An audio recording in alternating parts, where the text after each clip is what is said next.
Hello दोस्तों, नमस्कार। स्वागत है आपका आज की इस वीडियो में। आज की इस वीडियो में बताने वाला क्लास 9th का प्रश्नावली 4.3 का क्वेश्चन नंबर 6। ठीक है, इससे पहले के वीडियो नहीं देखे तो 1 से लेके क्वेश्चन नंबर 5 तक मैंने कंप्लीट कर चुका हूं। ठीक है, जाके प्लेलिस्ट में देख सकते हैं। ठीक है, तो हमारा 6 नंबर सवाल करें। एक अचर बल लगाने पर एक पिंड द्वारा किया गया कार्य पिंड द्वारा तय की गई दूरी के अनुक्रमानुपाती होता है। इस कथन को दो चर वाले एक समीकरण के रूप में व्यक्त कीजिए और अचर बल 5 मात्रक लेकर इसका आलेख खींचिए यदि पिंड द्वारा तय की गई दूरी तो।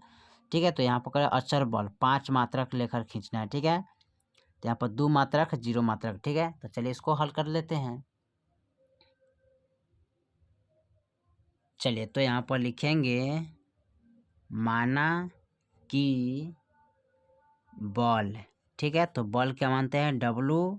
ठीक है, उसके बाद मानते हैं कार्य, मानते हैं इसका कितना y मान लेते हैं। उसके बाद दूरी को हम किससे सूचित करते हैं? x से। ठीक है, तो बल को W से मान लेते हैं और कार्य को y को और दूरी को x से। ठीक है, तो चूंकि कार्य बराबर होता है क्या है, तो बल गुने दूरी होता है फॉर्मूला। ठीक है, तो कार्य का मान है y और इसका मान है W गुने x।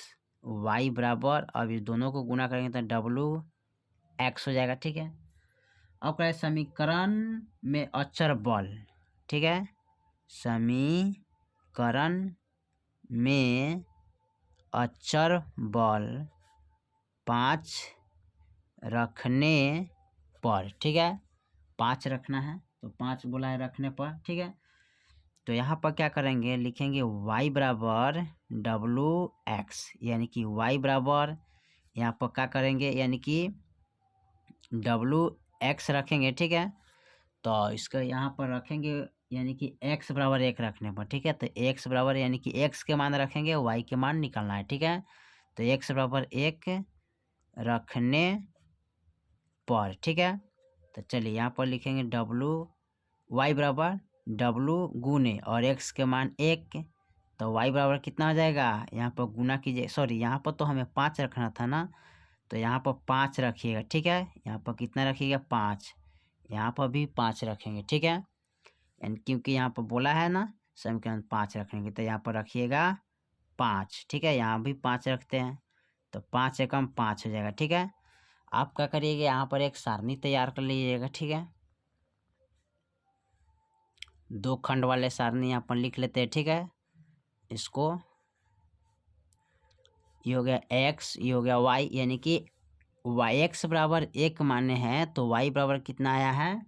5। ठीक है, चलिए उसके बाद फिर यहाँ रखते हैं, यानी कि x बराबर, ठीक है, कितना रखेंगे? 0 रखेंगे, 0 रखने पर। ठीक है, तो x बराबर 0 रखने पर क्या होता है, तो W बराबर यदि 5x, यानी कि y बराबर 5 गुने x के मान रखेंगे 0, तो y बराबर हो जाएगा, गुना करिएगा तो 0। ठीक है, यानी कि x के मान 0 रखे हैं तो y के मान भी हमारा 0 आया। ठीक है, अब चलते इसको ग्राफ पर। ठीक है, तो ग्राफ पर हम इसको बना के दिखाते हैं। ठीक है, तो चलिए हमने ग्राफ यहाँ पर कंप्लीट कर चुका हूँ। ठीक है, अब हमें करना क्या है, इसको मिलाना है। ठीक है, तो यहाँ पर करें x बराबर 1 और y बराबर 5। ठीक है, तो यहाँ पर देखिए x बराबर 1 यानी x के मान ही है 1 और y बराबर 5, तो इधर आपका बिंदु बनाएगा। ठीक है, चलिए यहाँ पर बिंदु बनाएगा।